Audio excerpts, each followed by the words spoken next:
I'm gonna turn my camera on now. Does anyone else want to turn their camera on?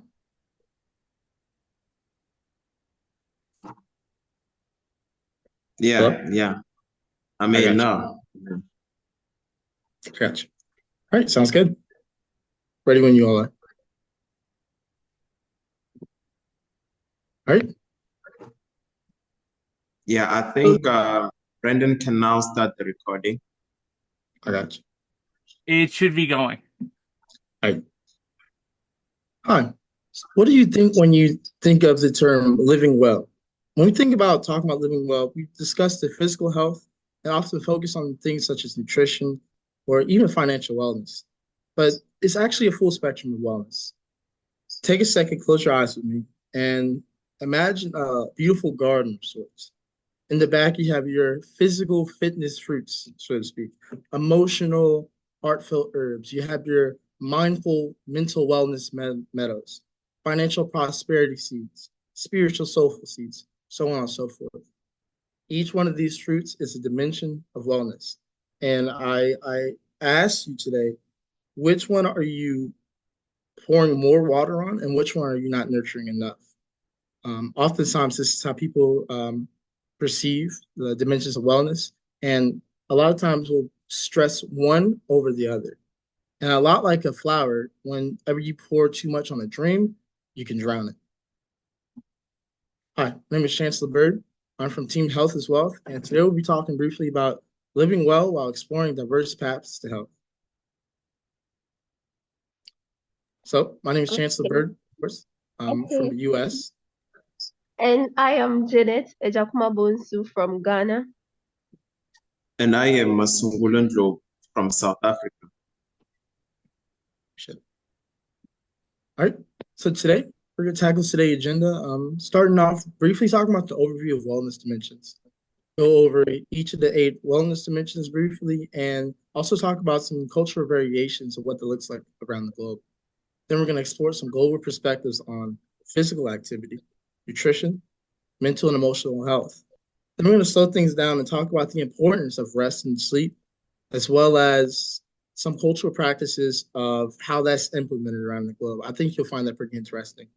We'll then stem off and divulge about the nature and environment, as well as the social connections implementation that cultures have put in uh, their aspect of wellness.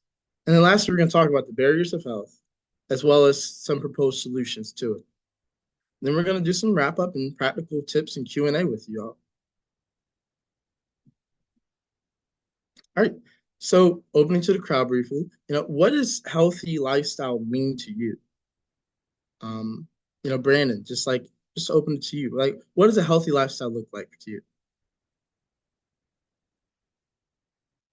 I think a healthy lifestyle to me would be staying active, eating healthy food, and just like do uh being able to be healthy enough to do what you need to and are able and want to do.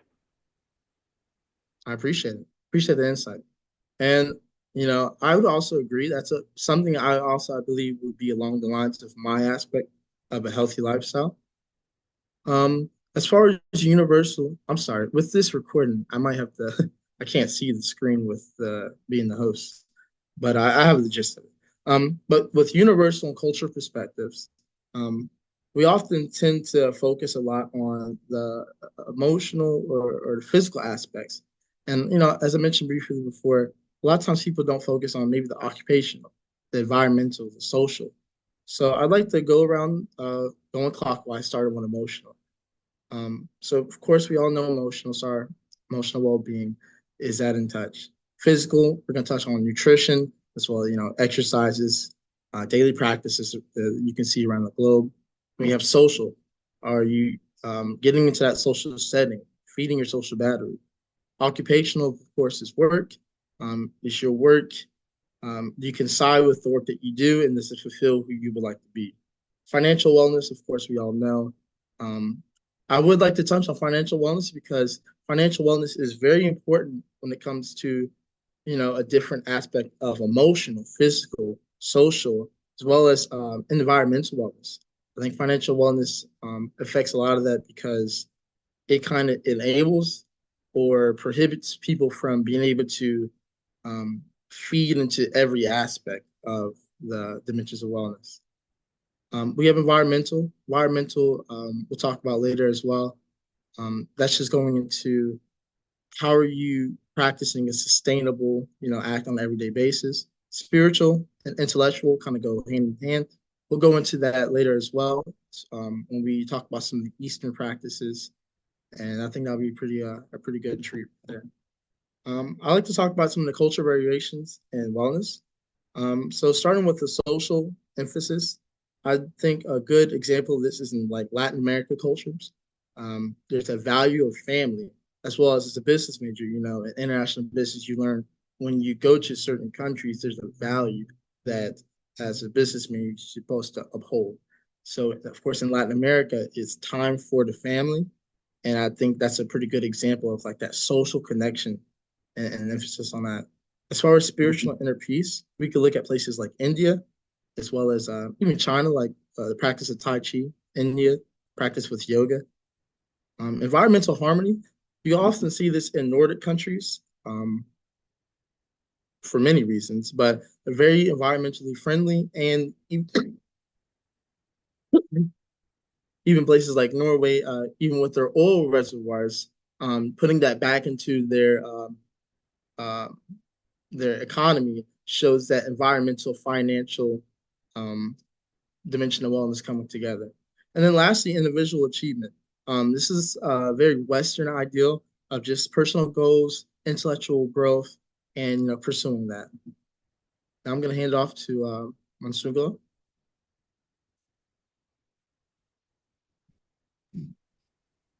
Thank you very much, Chancellor, for that presentation. And it is my great honor to partake in this physical activity across cultures. When we talk about culture, most of us here, we are actually all of us were ex-culture students and ex-culture coaches. And we know that different people from different places have different views and perceptions of life. But very few of us have given our time to understand what some aspects of exercises can do to us, especially when we try to embed some of our foreign cultures.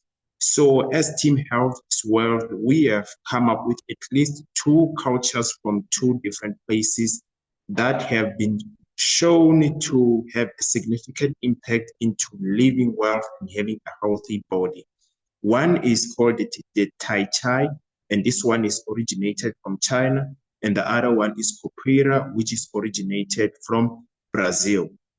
So the Tai Chi is designed to provide a relaxation in the process of body conditioning exercise, and is drawn from the principle of Touch. I know most of us don't know nothing about what is called Touch, but those of you who are serious about living well and having a healthy body can try to have a look at the terminology. And it is notably including the harmonizing of the yin and yang, respectively the passive and active principles. So when you take a look at the left-hand side of this presentation, there are some sort of AI-generated picture which appears to be practicing martial arts. And martial arts is not only about beating people and all those kind of stuff, but it's about having a moment in which you stretch your body and harmonizing with nature. And the second part is the Capoeira, which, as I've said, is from Brazil. And the Capoeira, it is designed to improve flexibility, strength, stamina, agility, and coordination. It also improves the developed upper body strength from handshakes, rolls, and poses, and leg strength, and from jumping the kicks. So it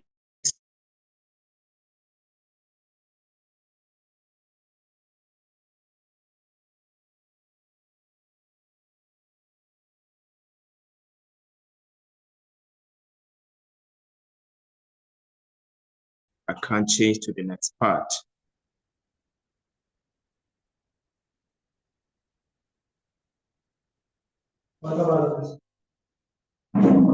Okay, and continue with the physical activity across cultures. We also have the geography and environment. We know that certain places have an impact with respect to how it improves our mood and how it interacts with our body. So when it comes to geography and environment, there's a scientific study that have shown that green exercises or exercising in the forest can improve your self-esteem and mood, as well as reducing anxiety, disorder, and depression. So it is not just the physiological effect of exercising, but also release what is called endorphins.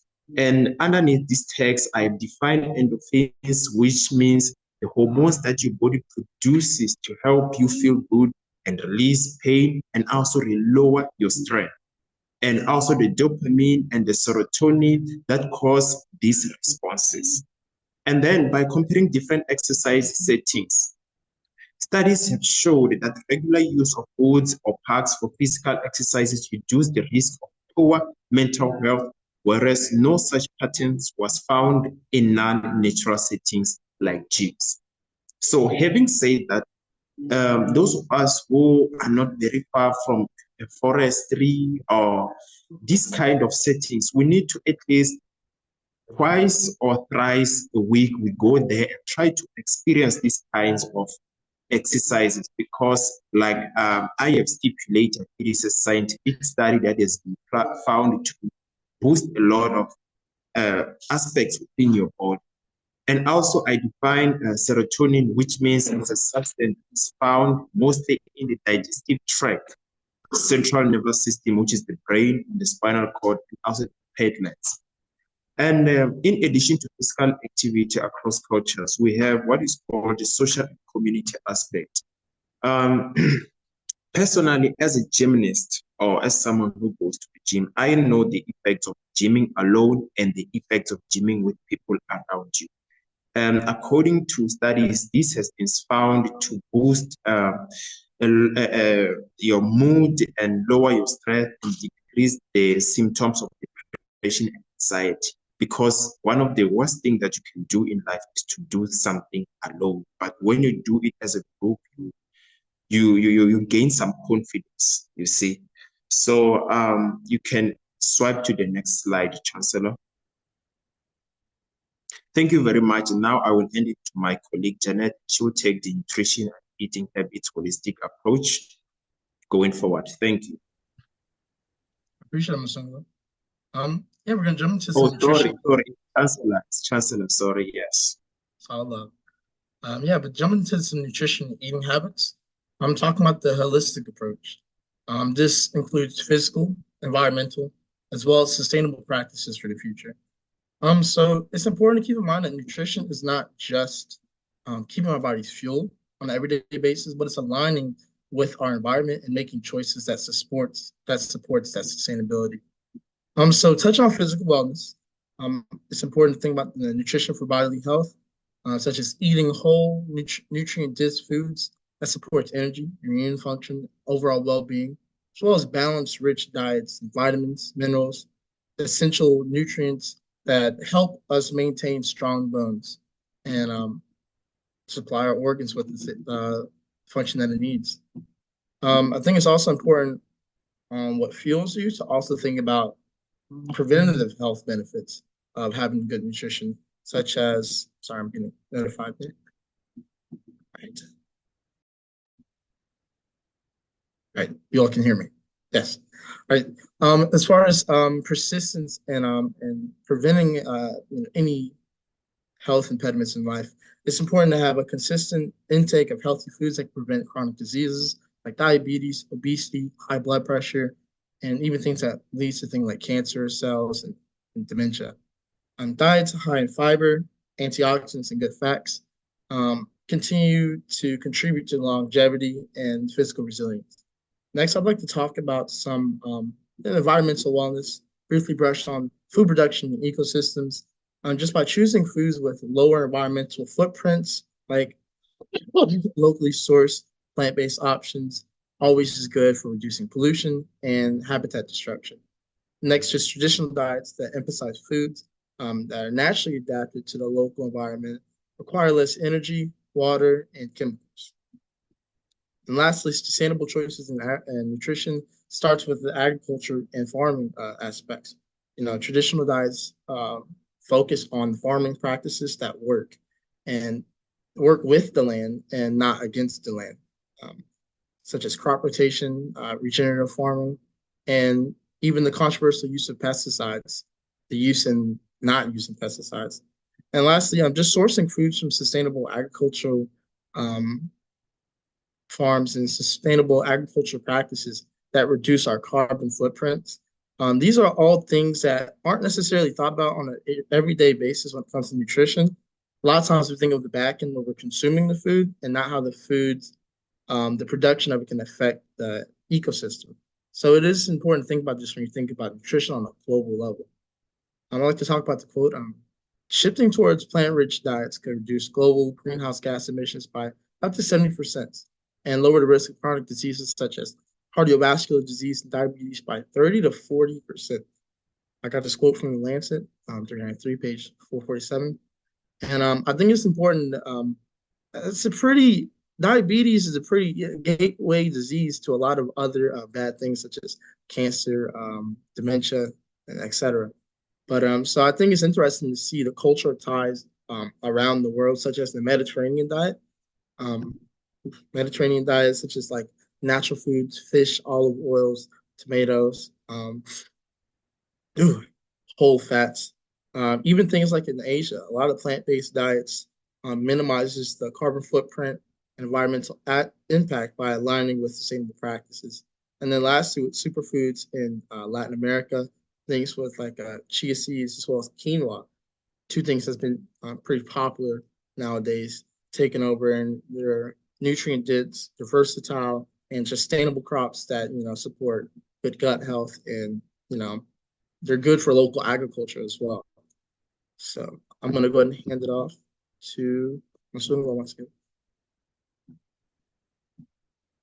Thank you very much, Chancellor. And please, guys, bear with me. I have a connection challenge, but nonetheless, I'll try to be as brief as possible. I'm going to partake in this mental and emotional well-being as well. The main reason we have attached this aspect of health is because most of us don't take much recognition to our mental health as well as our emotional health. So I will try to touch as brief as possible, but I would engage all of you to try to exercise some of what I'm going to present to you. Next slide, please.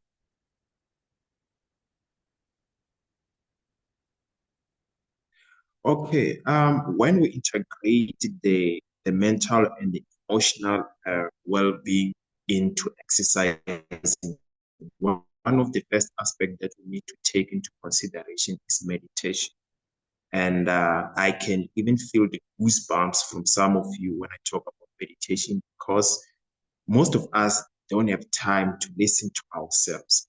But again, let us try to define what meditation means. Meditation is it's something that can improve your mental health and reduce strength, enhancing mental clarity and promoting emotional balance.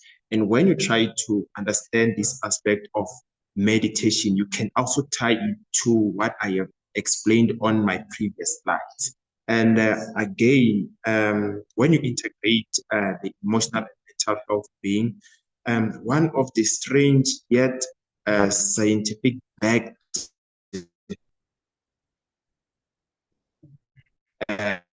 research is based predominantly in Japan. It is called the Shirin Yoku. And forest bathing is known to be effective in reducing mental health, mental strength, and significantly increasing serotonin and serum.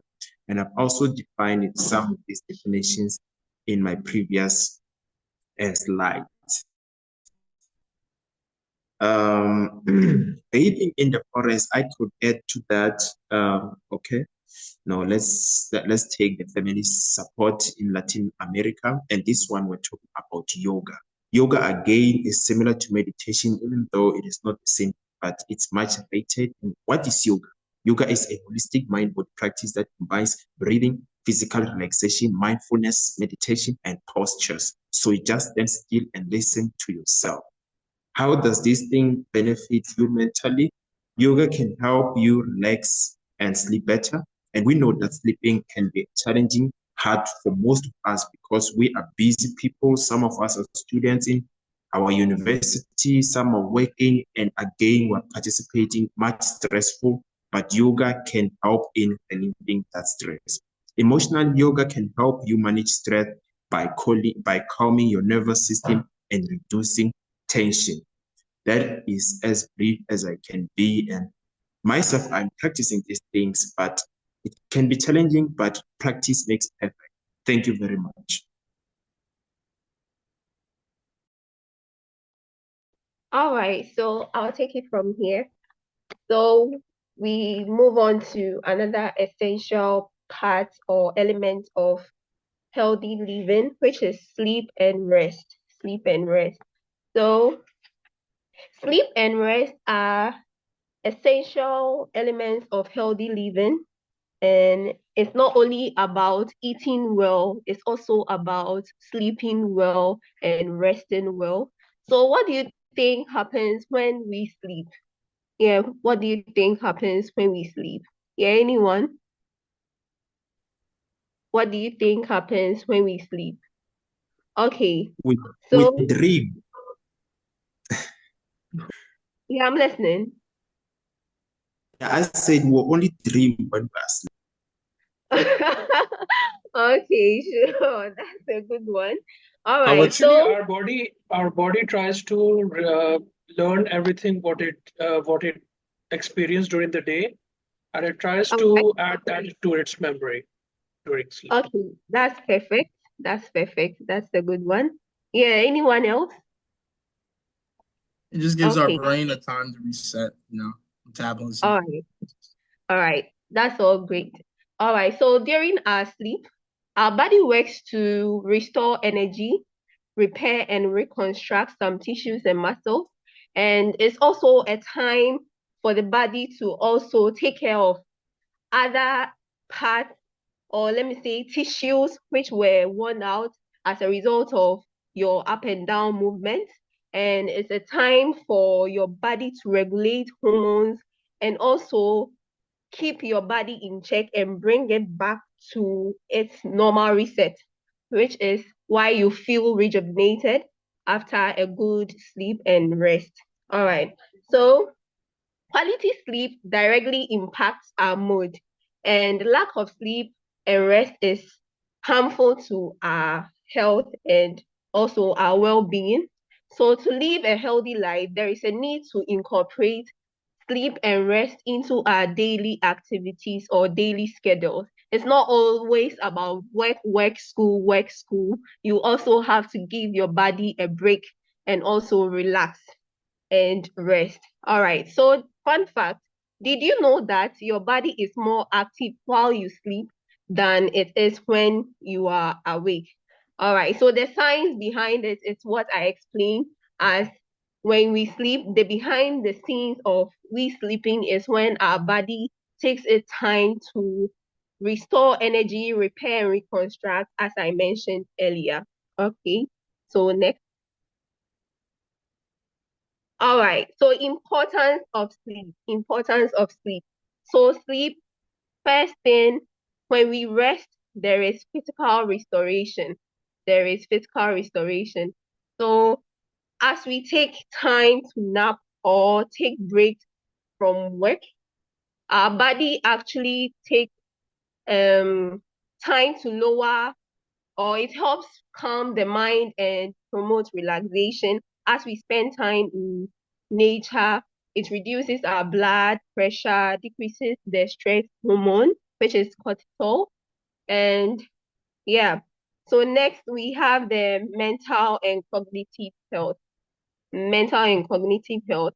So when we take sleep or when we take rest from work activities, our brain actually gets the time to clear or clean from all the busy things we did during the day and is able to function at its best.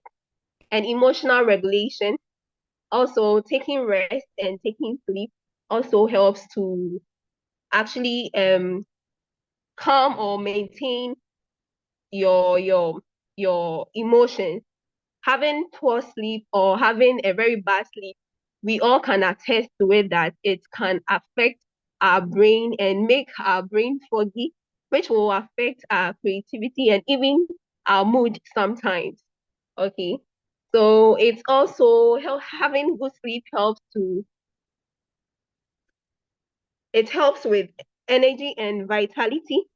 Yes. So as you sleep and have a good sleep or good rest, you are able to gain energy and get active during the day. So it's actually an energy booster, and it also helps to improve and reduce stress, helps to improve our health also. It also helps to improve our immune function, or let me say our immune system. So as we sleep, the sleep boosts our immune system. And as I mentioned, some of the behind the scenes work of sleep is that while we sleep, our body produces proteins which helps fight off infections and inflammation and stress. Because some inflammations or some infections we get, I think stress also contributes to it. So sleep isn't just about sleeping, but it's also about boosting your immunity. All right. So it also helps prevent chronic health issues. It is found that some chronic health issues like um, cardiovascular health risk and other related diseases are having some link to do with not having enough sleep. Yes. So on to the next slide. All right. So these are global examples of rest. So we have the sauna bath or the hot bath or heat therapy. So the heat therapy is prominent in or let me say popular in areas like Finland, Iceland, and Japan. Yes, and Japan. And it is known to be a space that is designed for physical relaxation through the use of dry or wet heat. And it is actually a global practice which originated from Finland, where it has been an integral part of culture for thousands of years.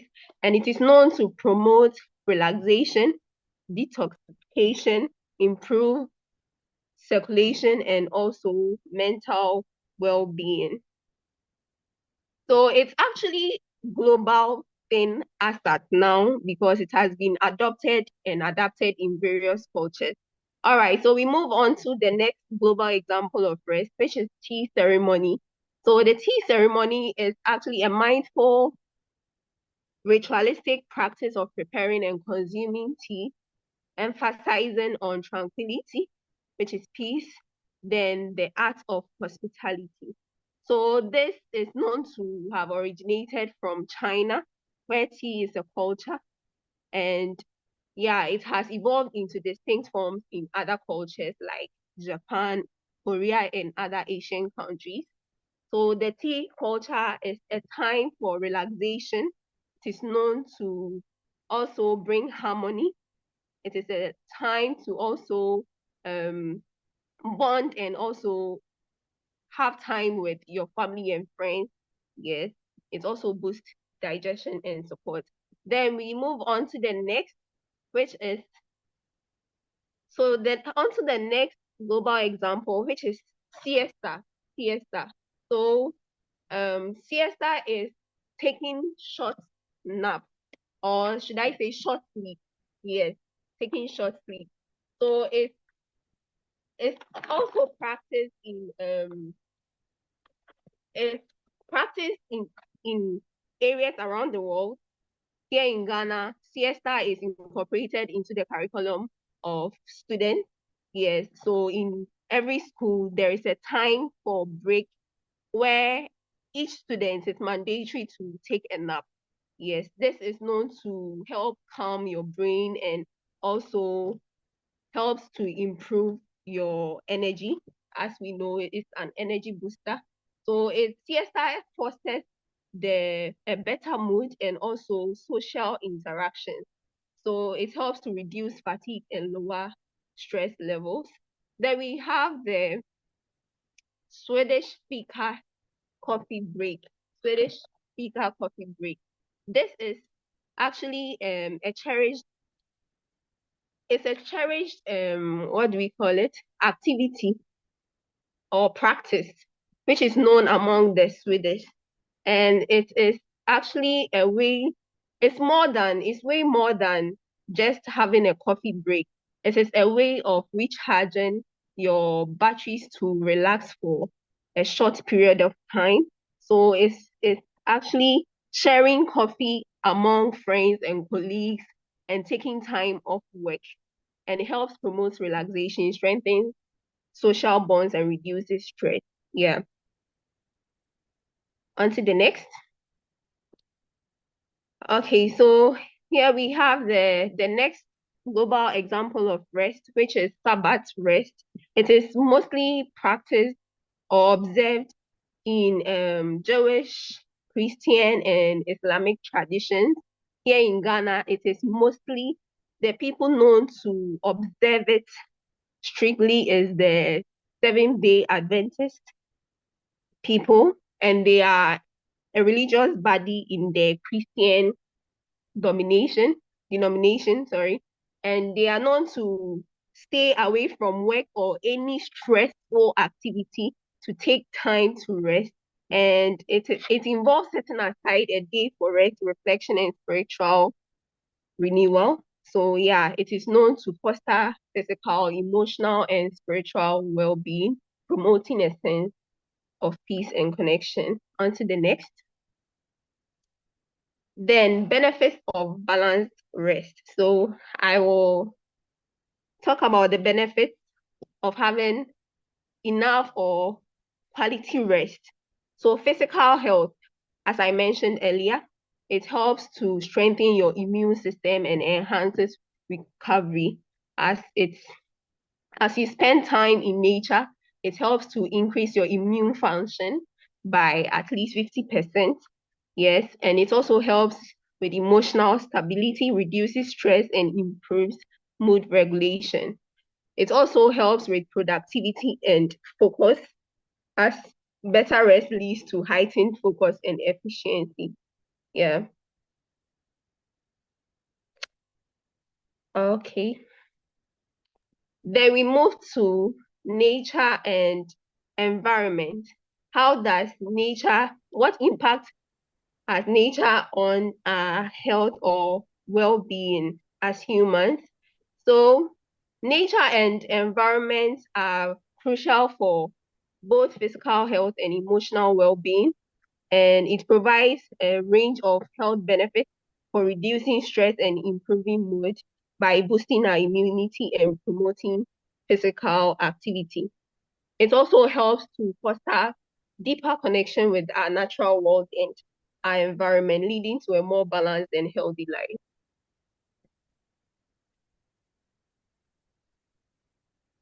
Okay, so then how nature and environment contributes to our health or our well-being. So, for example, parks and gardens offer spaces for social gathering, and we know this to also be an environment or nature. So, as you go to the park, people go to the park to actually gain some sense of belonging.